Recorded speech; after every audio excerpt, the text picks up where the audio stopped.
Telugu matrimony ఆషాఢం offer. ఆషాఢం full గా free.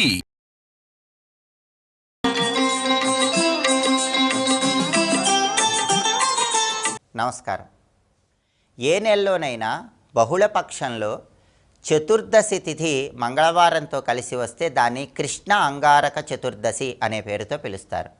సూర్యగ్రహణం ఉన్న రోజు మనం స్నానాలు చేస్తే, దానాలు చేస్తే, పూజలు చేస్తే ఎంతటి ఫలితం లభిస్తుందో అంతే ఫలితము కృష్ణ అంగారక చతుర్దశి రోజు చేసే స్నానాల వల్ల కానీ, పూజల వల్ల కానీ, దానాల వల్ల కానీ, జపాల వల్ల కానీ కలుగుతుందని ధర్మశాస్త్ర గ్రంథాల్లో చెప్పారు. కాబట్టి కృష్ణ అంగారక చతుర్దశి సందర్భంగా అందరూ స్నానం చేసే నీళ్లలో కొద్దిగా గంగాజలం కలుపుకొని ఆ నీటితో స్నానాన్ని ఆచరించండి. ఆ తర్వాత ప్రధానంగా సూర్యుడికి, యమధర్మరాజుకు తర్పణాలు ఇవ్వాలి. అలా ఇచ్చినట్లయితే సమస్త శుభ ఫలితాలు చేకూరతాయి.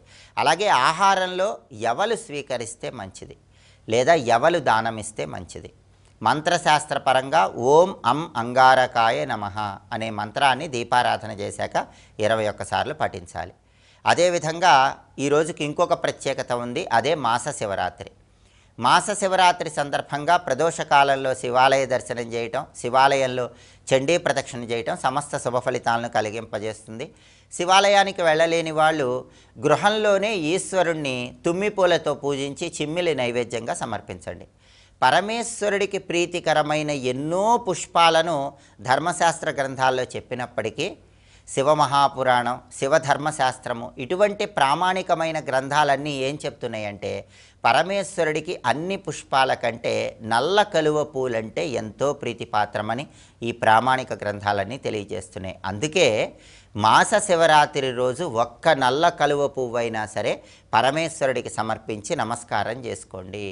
ధర్మశాస్త్ర గ్రంథాలు ఏం చెప్తున్నాయంటే ఎవరైనా జీవితంలో ఒక్కసారి 1000 నల్ల కలువ పూలు తీసుకొని వాటిని ఒక మాలికలాగా తయారు చేసి ఆ మాలికను ఈశ్వరుడికి సమర్పించినట్లయితే శరీరం విడిచిపెట్టిన తర్వాత సూక్ష్మ శరీరం 100 కోట్ల కల్పాలు కైలాసంలో పరమేశ్వరుడితో పాటు ఉండే యోగాన్ని పొందుతుందని ధర్మశాస్త్ర గ్రంథాలన్నీ తెలియజేస్తున్నాయి. అంతటి అద్భుతమైనటువంటి ఫలితం నల్ల కలువ పూల మాలికను ఈశ్వరుడికి సమర్పిస్తే కలుగుతుందని ప్రామాణికంగా శివధర్మశాస్త్రం అనే గ్రంథంలో చెప్పారు.